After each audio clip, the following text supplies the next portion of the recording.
បងអើយមានរឿងអ្វីប្រលឹងបងព្រួយបងភ័យខ្លាចណាស់តែស្រីនាងខឹងម្ដេចក៏យំមកយ៉ាងនឹងខឹងមិនបងរឿងអ្វីឬអូនប្រច័ណ្ឌនឹងបងរឿងដែលហុំកន្លងបងឈួតមួយពេលខ្លីតែដល់ពេលនេះបងយល់ច្បាស់ហើយពិសីសូមអូនឈប់មកសង្ស័យគ្មានថ្ងៃក្បត់ស្រីទៀតទេមកលួចពួនយំសំងំយំតែម្នាក់ឯងឲ្យបងចំបែងស្ទើបែងអូរ៉ាហ៊ានវះបេះដូងបើសិនជាអូនត្រូវការបញ្ជាក់ប្រាប់ថាសង្ខារបងផ្ញើលើស្រីញញឹមភ្លាមមកណាអូនកុំធ្វើមុខស្រពោន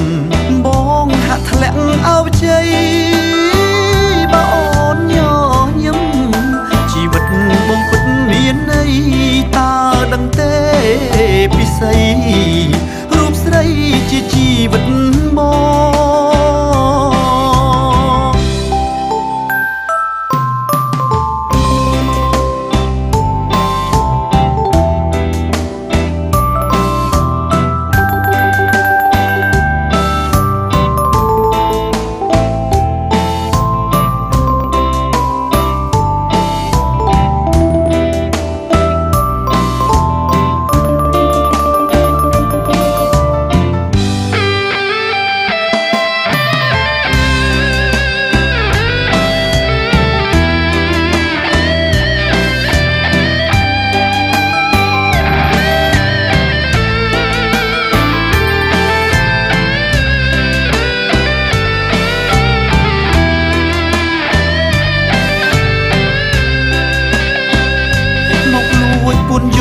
សំងំយំតែ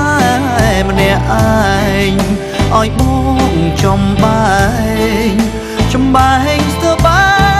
ងអូរ៉ាហ៊ានវះបេះដូងបើសិនជាអូនត្រូវការបញ្ជាក់ប្រាប់ថាសង្ខារបងផ្ញើលើស្រី